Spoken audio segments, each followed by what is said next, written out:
তো guys exclusive guppies Barishal আপনাদের স্বাগতম। তো আজকে এই যে আমি আমার ফার্মে নতুন 3টে স্ট্রেনের গাপ্পি কালেক্ট করছি। তো কি কি কালেক্ট করছি আপনাদের একটু দেখাই। তো এই যে দেখতে পাচ্ছেন মাছগুলো, এইখানে আছে হলো কি 24K গোল্ড, ঠিক আছে, একদম সুপার কোয়ালিটি 24K গোল্ড। এই যে মাছগুলো একবার দেখেন, মাছগুলো কিন্তু খুবই অ্যাক্টিভ দেখতে পাচ্ছেন এবং ফুল গোল্ডেন কালারটা বোঝা যাচ্ছে। এই যে মেলটা আর ফিমেলটা একবার ধরছি, এই যে দেখেন, ঠিক আছে, একদম ফুল গোল্ড কালার। তারপর এই যে এইখানে আছে অ্যালবিনো কই গাপ্পি, ঠিক আছে, এগুলো হলো গিয়ে অ্যালবিনো কই গাপ্পি। এগুলো কিন্তু একদম খুবই সুন্দর কোয়ালিটির মাছ। এই যে কই প্যাটার্নটা দেখেন মাছগুলোর, ঠিক আছে, খুবই সুন্দর কোয়ালিটি মাছ। তারপর এই যে এইখানে আছে এক পেয়ার, ঠিক আছে, এক পেয়ার হলো গিয়ে অ্যালবিনো প্লাটিনাম গাপ্পি, ঠিক আছে, অ্যালবিনো প্লাটিনাম বা অ্যালবিনো ফুল হোয়াইট গাপ্পি বলে। এই যে একদম সাদা মেলটা দেখতে পাচ্ছেন, একদম ফুল সাদার উপরে আছে, ঠিক আছে। তো এগুলো আমি আমার পার্সোনালি ব্রিডের জন্য আনছি। মাছগুলো খুবই সুন্দর কোয়ালিটির ভাইয়া দিয়েছেন আমাদের, ঠিক আছে, একদম সুপার কোয়ালিটি এগুলো।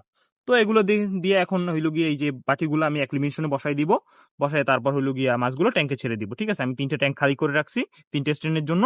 তো এগুলো এখন হইলো গিয়ে অ্যাক্লিমেশনে দিয়া তারপর মাছগুলো ট্যাঙ্কে ছেড়ে দিব। তো গাইজ এই ছিল আজকের ভিডিও। সবাই ভালো থাকবেন, সুস্থ থাকবেন, ধন্যবাদ সবাইকে।